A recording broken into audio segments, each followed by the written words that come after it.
بسم اللہ الرحمن الرحیم۔ السلام علیکم پیارے دوستوں، نبی کریم صلی اللہ علیہ وآلہ وسلم کے ولادت باسعادت بذات خود ہی ایک معجزہ تھا، اور یہ وجہ ہے کہ آپ صلی اللہ علیہ وآلہ وسلم کی ولادت کے وقت بہت سے معجزات اور واقعات ایسے پیش آئے کہ جن کا تذکرہ ضروری اور اہم ہے، اور ہر مسلمان کو ان واقعات اور معجزات کا علم ہونا چاہیے۔ مستند روایات کی روشنی میں چند روایات آپ کی سماعتوں کی نظر کرتے ہیں۔ حضرت ابن عباس رضی اللہ تعالی عنہ کہتے ہیں، حضور نبی کریم صلی اللہ علیہ وآلہ وسلم اس دنیا میں تشریف لائے تو آپ کی انول نال یعنی ناف کی نال کٹی ہوئی تھی، حالانکہ انول نال کو بچے پیدا ہونے کے بعد دایا کاٹتی ہے، اور آپ ختنہ شدہ پیدا ہوئے۔ حضرت عبد المطلب یہ دیکھ کر بے حد حیران ہوئے اور خوش بھی۔ وہ کہا کرتے تھے، میرا بیٹا نرالی شان کا ہوگا۔ آپ کی پیدائش سے پہلے مکہ کے لوگ خشک سالی اور قحط کا شکار تھے، لیکن جو ہی آپ کے دنیا میں تشریف لانے کا وقت قریب آیا، بارشیں شروع ہو گئیں، خشک سالی دور ہو گئی، درخت ہرے بھرے ہو گئے اور پھلوں سے لد گئے، زمین پر سبزہ ہی سبزہ نظر آنے لگا۔ پیدائش کے وقت آپ اپنے ہاتھوں پر جھکے ہوئے تھے، سر آسمان کی طرف تھا۔ ایک روایت کے الفاظ یہ ہیں کہ گھٹنوں کے بل جھکے ہوئے تھے، مطلب یہ کہ سجدے کسی حالت میں تھے۔ آپ کی مٹھی بند تھی اور شہادت کی انگلی اٹھی ہوئی تھی، جیسا کہ ہم نماز میں اٹھاتے ہیں۔ حضور انور صلی اللہ علیہ وآلہ وسلم فرماتے ہیں، جب میری والدہ نے مجھے جنم دیا تو ان سے ایک نور نکلا، اس نور سے شام کے محلات جگمگا اٹھے۔ اسی طرح آپ صلی اللہ علیہ وآلہ وسلم کی والدہ سیدہ آمنہ فرماتی ہیں، محمد صلی اللہ علیہ وآلہ وسلم کی پیدائش کے وقت ظاہر ہونے والے نور کی روشنی میں مجھے بصرہ میں چلنے والے اونٹوں کی گردنیں تک نظر آئیں۔ پیارے دوستو، علامہ ساحلی رحمہ اللہ نے لکھا ہے کہ جب آپ صلی اللہ علیہ وآلہ وسلم پیدا ہوئے تو آپ نے اللہ کی تعریف کی۔ ایک روایت میں یہ الفاظ آئے ہیں، اللہ تعالیٰ سب سے بڑا ہے، اللہ تعالیٰ کی بے حد تعریف ہے، اور میں صبح و شام اللہ کی پاکی بیان کرتا ہوں۔ دوستو، جہاں تک بات ہے آپ صلی اللہ علیہ وآلہ وسلم کی ولادت کے دن کی کہ آپ صلی اللہ علیہ وآلہ وسلم کی ولادت کس دن ہوئی، تو اس بات پر سب کا اتفاق ہے کہ وہ پیر کا دن تھا۔ آپ صبح فجر طلوع ہونے کے وقت دنیا میں تشریف لائے۔ تاریخ پیدائش کے سلسلے میں بہت سے قول ہیں۔ ایک روایت کے مطابق 12 ربیع الاول کو پیدا ہوئے، ایک روایت 8 ربیع الاول کی ہے، ایک روایت 2 ربیع الاول کو پیدا ہوئے۔ اس سلسلے میں اور بھی بہت سی روایات ہیں، لیکن دوستو زیادہ تر مورخین کا خیال ہے کہ آپ 8 ربیع الاول کو پیدا ہوئے، جبکہ تقویم کے طریقے کے حساب سے جب تاریخ نکالی گئی تو 9 ربیع الاول نکلی۔ مطلب یہ کہ اس بارے میں بالکل صحیح بات کسی کو معلوم نہیں۔ اس پر سب کا اتفاق ہے کہ مہینہ ربیع الاول کا تھا اور دن پیر کا، اور یہ بھی کہا جاتا ہے کہ آپ کو پیر کے دن ہی نبوت ملی۔ پیر کے روز ہی آپ نے مدینہ منورہ کی طرف ہجرت فرمائی، اور پیر کے روز ہی آپ کا وصال ہوا۔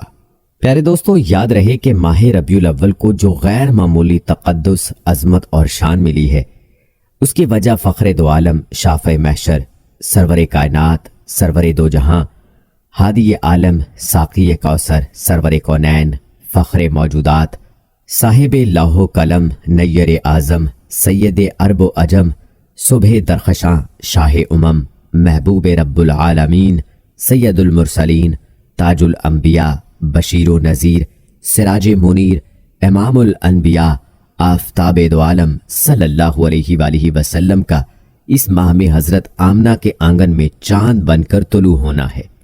ایسا چاند جو پہلے دن سے آج تک اور روز محشر تک غروب نہ ہوگا، جس کی چمک کو کبھی بھی اندیشہ زوال نہیں۔ وہ عظیم مسیحا کے جس کے قدموں سے اٹھنے والی خاک کے ذرے جس پر پڑ گئے وہ قیامت تک امر ہو گئے۔ اس ماہ میں صرف سرور دو عالم صلی اللہ علیہ وآلہ وسلم کا ظہور قدسی ہی نہیں ہوا، بلکہ عالم نو طلوع ہوا۔ تاریخ عالم نے نئے سفر کا آغاز کیا۔ پیارے دوستو، یاد رہے کہ آپ صلی اللہ علیہ وآلہ وسلم عام الفیل میں پیدا ہوئے، یعنی ہاتھیوں والے سال میں۔ اس سال کو ہاتھیوں والا سال اس لیے کہا جاتا ہے کہ ابرہہ نے ہاتھیوں کے ساتھ مکہ مکرمہ پر چڑھائی کی تھی، اور آپ صلی اللہ علیہ وآلہ وسلم کی پیدائش اس واقعے کے کچھ ہی دن بعد ہوئی تھی۔ اس واقعے کی مکمل تفصیل ہم اپنی اگلی ویڈیو میں بیان کریں گے۔ انشاءاللہ آپ نے اس ویڈیو کو بھی ضرور دیکھنا ہے۔ پیارے دوستو، یاد رہے کہ ہمارے نبی حضرت محمد صلی اللہ علیہ وآلہ وسلم اس واقعے کے چند دن بعد پیدا ہوئے۔ آپ جس مکان میں پیدا ہوئے وہ صفا پہاڑی کے قریب تھا۔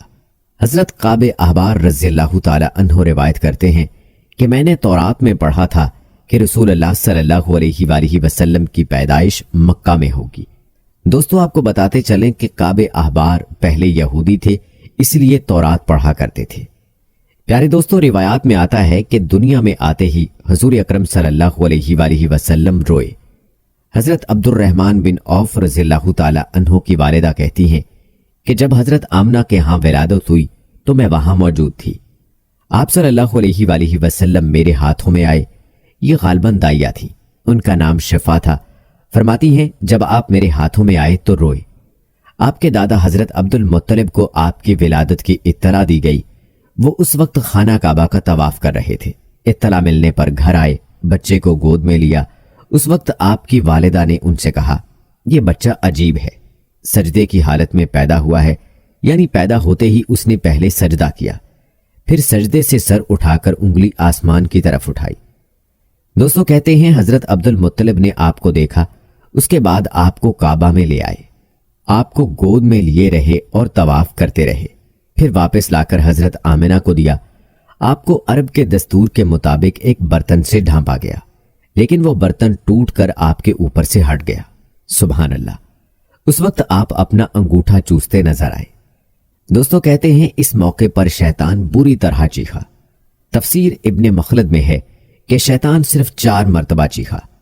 پہلی بار اس وقت جب اللہ تعالیٰ نے اسے ملعون ٹھہرایا، دوسری بار اس وقت جب اسے زمین پر اتارا گیا، تیسری بار اس وقت چیخا جب حضرت صلی اللہ علیہ وآلہ وسلم کی پیدائش ہوئی، اور چوتھی مرتبہ اس وقت جب نبی کریم صلی اللہ علیہ وآلہ وسلم پر سورہ فاتح نازل ہوئی۔ اس موقع پر حضرت حسان بن ثابت رضی اللہ تعالی عنہ کہتے ہیں، میں 8 سال کا تھا، جو کچھ دیکھتا اور سنتا تھا اس کو سمجھتا تھا۔ ایک صبح میں نے یثرب یعنی مدینہ منورہ میں ایک یہودی کو دیکھا۔ وہ ایک اونچے ٹیلے پر چڑھ کر چلا رہا تھا۔ لوگ اس یہودی کے گرد جمع ہو گئے اور بولے، کیا بات ہے، کیوں چیخ رہے ہو؟ یہودی نے جواب دیا، احمد کا ستارہ طلوع ہو گیا ہے اور وہ آج رات پیدا ہو گئے ہیں۔ دوستو، آپ کو بتاتے چلیں کہ حضرت حسان بن ثابت رضی اللہ تعالی عنہ بعد میں 60 سال کی عمر میں مسلمان ہوئے تھے۔ 120 سال کی عمر میں انہوں نے وفات پائی۔ گویا ایمان کی حالت میں 60 سال زندہ رہے۔ بہت اچھے شاعر تھے۔ نبی کریم صلی اللہ علیہ وآلہ وسلم کی اپنے اشعار میں تعریف کیا کرتے تھے اور دشمنوں کی برائی اشعار میں بیان کیا کرتے تھے۔ غزوات کے موقع پر اشعار کے ذریعے مسلمانوں کو جوش دلاتے تھے۔ اسی بنیاد پر انہیں شاعر رسول کا خطاب ملا تھا۔ حضرت کعب احبار رضی اللہ تعالی عنہ فرماتے ہیں کہ میں نے تورات میں پڑھا ہے کہ اللہ تعالیٰ نے حضرت موسیٰ علیہ السلام کو حضرت صلی اللہ علیہ وآلہ وسلم کی ولادت کے وقت کی خبر دے دی تھی، اور حضرت موسیٰ علیہ السلام نے اپنی قوم بنی اسرائیل کو اس کی اطلاع دے دی تھی۔ اس سلسلے میں انہوں نے فرمایا تھا، تمہارے نزدیک جو مشہور چمکدار ستارہ ہے، جب وہ حرکت میں آئے گا تو وہی وقت رسول اللہ صلی اللہ علیہ وآلہ وسلم کی پیدائش کا ہوگا۔ اور دوستو، یاد رہے کہ یہ خبر بنی اسرائیل کے علماء ایک دوسرے کو دیتے چلے آئے تھے، اور اس طرح بنی اسرائیل کو بھی حضرت صلی اللہ علیہ وآلہ وسلم کی ولادت کے وقت یعنی اس کی علامت معلوم تھی۔ حضرت عائشہ رضی اللہ تعالی عنہا سے روایت ہے کہ ایک یہودی عالم مکہ میں رہتا تھا۔ جب وہ رات آئی جس میں حضرت صلی اللہ علیہ وآلہ وسلم پیدا ہوئے تو وہ قریش کی ایک مجلس میں بیٹھا تھا۔ اس نے کہا، کیا تمہارے ہاں آج کوئی بچہ پیدا ہوا ہے؟ لوگوں نے کہا، ہمیں تو معلوم نہیں۔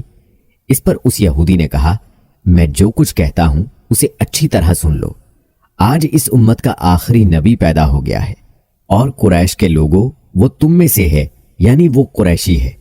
اس کے کندھے کے پاس ایک علامت یعنی مہر نبوت، اس میں بہت زیادہ بال ہیں، یعنی گھنے بال ہیں، اور یہ نبوت کا نشان ہے، نبوت کی دلیل ہے۔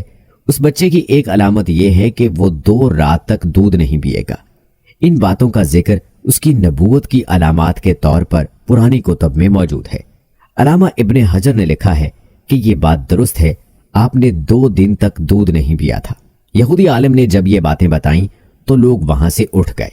انہیں یہودی کی باتیں سن کر بہت حیرت ہوئی تھی۔ جب وہ لوگ اپنے گھروں میں پہنچے تو ان میں سے ہر ایک نے اس کی باتیں اپنے گھر کے افراد کو بتائیں۔ عورتوں کو چونکہ حضرت آمنہ کے ہاں بیٹا پیدا ہونے کی خبر ہو چکی تھی، اس لیے انہوں نے اپنے مردوں کو بتایا۔ یہودی عالم نے کہا، ذرا چل کر مجھے وہ بچہ دکھاؤ۔ لوگ اسے ساتھ لیے حضرت آمنہ کے گھر کے باہر آئے، ان سے بچہ دکھانے کی درخواست کی۔ آپ نے بچے کو کپڑے سے نکال کر انہیں دے دیا۔ لوگوں نے آپ کے کندھے پر سے کپڑا ہٹایا۔ یہودی کی نظر جوں ہی مہر نبوت پر پڑی، وہ فوراً بے ہوش ہو کر گر پڑا۔ اسے ہوش آیا تو لوگوں نے اس سے پوچھا، تمہیں کیا ہو گیا تھا؟ جواب میں اس نے کہا، میں اس غم سے بے ہوش ہوا تھا کہ میری قوم میں سے نبوت ختم ہو گئی، اور اے قریشیو، اللہ کی قسم یہ بچہ تم پر زبردست غلبہ حاصل کرے گا اور اس کی شہرت مشرق سے مغرب تک پھیل جائے گی۔ اللہ اکبر۔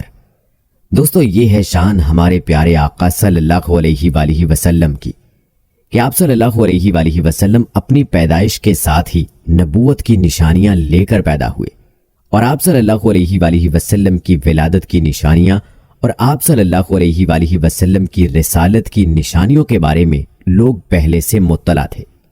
پیارے دوستو، یاد رہے کہ حضرت عیسیٰ علیہ السلام کے آسمان کی طرف اٹھائے جانے کے بعد ارض و سما کے روحانی تعلق اور رشتہ وحی کو منقطع ہوئے کم و بیش 600 سال گزر چکے ہیں۔ پوری دنیا بالعموم اور ملک و قوم عرب بالخصوص کچھ اس طرح کے مذہبی، اخلاقی، معاشرتی اور سیاسی انحطاط سے دوچار تھی کہ پورا عالم انسانیت ہی گھٹا ٹوپ اندھیروں میں گھر چکا تھا۔ انسان کا ضمیر مرجھا چکا تھا۔ تاریکیوں نے ہر پہلو سے بنی آدم کو گھیرے میں لے رکھا تھا اور روشنی کی کوئی کرن دور دور تک نظر نہیں آتی تھی۔ خالق کائنات، مالک ارض و سما کو اپنی اس مخلوق انسانی پر ترس آ گیا۔ رحمت الہی جوش میں آئی اور اس نے بھٹکی ہوئی انسانیت کی رہنمائی کے لیے اولاد ابراہیم علیہ السلام اور نسل اسماعیل علیہ السلام سے نبی آخر الزماں رحمت للعالمین کو پیدا فرمایا۔